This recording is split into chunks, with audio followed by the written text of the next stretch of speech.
이게 1차 세대든 2차 세대라는 제가 얘기했죠. 그거는 바로 서로 환율을 낮춰서 무역 전쟁을 하려고 화폐 전쟁을 하다 보니까 일어난 거거든요. 2차 세계대전을 계기로 해서 미국을 중심으로 한 기축통화 제도가 그래서 만들어진 거예요. 그러면서 화폐의 유동량을 조절을 하면서 그 경제가 불황에 빠지지 않게끔 조절을 하는 그 역할을 하는 거거든요. 그래서 기축통화를 중심으로 지역 화폐가 연동돼서 움직이면서 이 질서가 잡히는 건데, 국내에서도 서로 자기 지역을 개발시키겠다고 그 중앙 정부로부터 통제를 받지 않고 지역 화폐를 남발을 하게 되면은 인플레이션이 옵니다.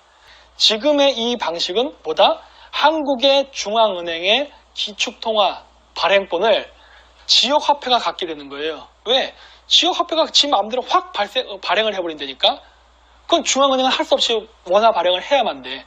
그러니까 원화 발행의 통제권을 중앙은행이 갖는 게 아니라 각 지방정부가 갖는 거예요. 그럼 어떻게 된다?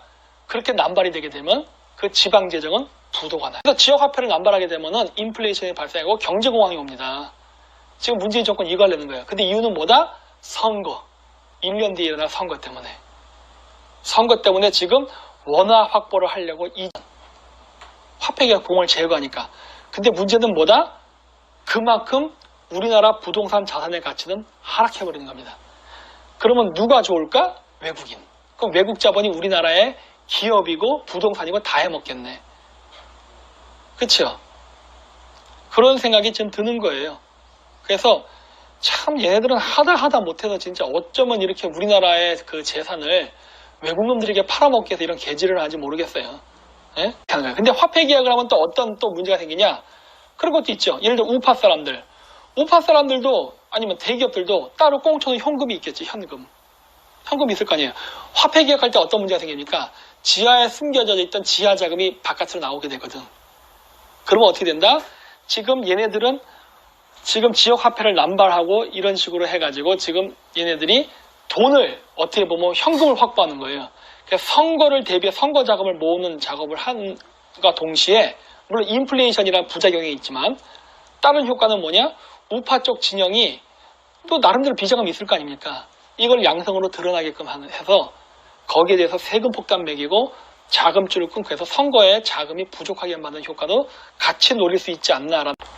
나경원이도 지금 내각제를 중심으로 해가지고 여당과 타협안을 마련한다 이런 소리 하잖아요. 이게 마치 여야가 무슨 경쟁이 아니라 어떤 정치적 갈등을 극복하고 정치적 국익을 위한 정치 통합처럼 멋있게 그림을 그리려고 하는데 그게 아니라니까요. 이 내각제 하려고 하는 거예요. 한국 경제 무너져요. 이렇게 되면 진짜. 한국 경제 무너지면 어떻게 된다? 외국 자본이 우리나라의 모든 것을 다 삽니다. 여러분들은 뭐 한다? 화장실 청소. 태양이 질 때에 금성이 뜰 때가 있어요.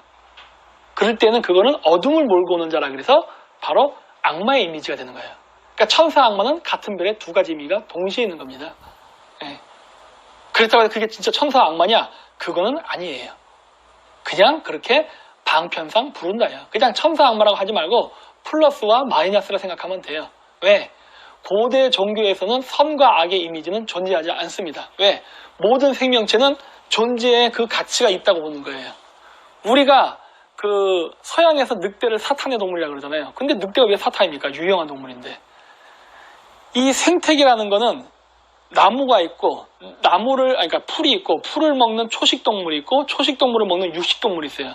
또 육식동물을 사냥하는 인간이 있고 뭐 이런 식이죠. 또 인간을 죽이는 바이러스가 존재하고 또 바이러스를 먹는 또 나무가 있고 뭐 이런 식으로 생태계는 얼기설기 얽혀 있는데 이 자연은 원래 그 자체로서 균형과 조화를 이루는 게 가장 완벽한 상태라고 봤어요. 그게 고대인의 종교관이에요. 그래서 고대인의 종교관은 선과 악이 아니라 균형과 조화입니다. 물질계와 빛계, 그러니까 물질계라는 거는 이런 물질이죠.